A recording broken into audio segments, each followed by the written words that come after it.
இது மகா கும்பமேளா 2025 உலகின் மிகப்பெரிய மத விழா. இப்போது விண்வெளியிலிருந்தே பாராட்டப்பட்டு வருகிறது.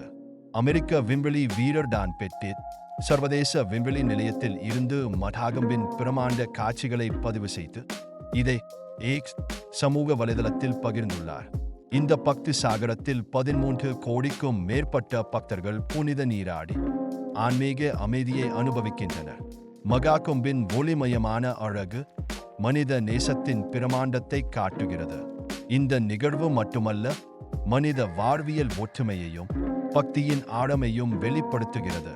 அங்கே பூமியிலிருந்தே நிகழ்வின் ஒளி விண்வெளி வரை பரவியுள்ளது. கும்பமேளால் பிரமாண்ட காட்சி. டான் பெட்டிட் இதனை தனது வார்த்தைகளில் எழுதியுள்ளார். இது சாட்சியமாக விண்வெளி வீரர்களின் கண்களிலும் தெய்வீக தாட்சணியத்தை ஊட்டுகிறது. மகா கும்பமேளா என்பது வெறும் விழாவல்ல, இது பக்தியும் ஆன்மீகமும் இணையும் ஒரு மகத்தான தருணம். கங்கையின் ஒவ்வொரு அலையிலும் பக்தர்களின் பிரார்த்தனைகளின் சங்கீதம் உள்ளது. இந்த பிரமாண்ட நிகழ்வின் ஒளி விண்வெளி வரை நமது கலாச்சாரத்தின் பெருமையை எடுத்து செல்கிறது. மகாகும் 2025 உலகத்தை பிரமிக்கச் செய்யும் மனித மற்றும் ஆன்மீக ஒற்றுமையின் சின்னம். மகா கும்பமேளா 2025 உலகமே பாராட்டும் இந்திய கலாச்சாரத்தின் ஒளிமய சிறப்பு.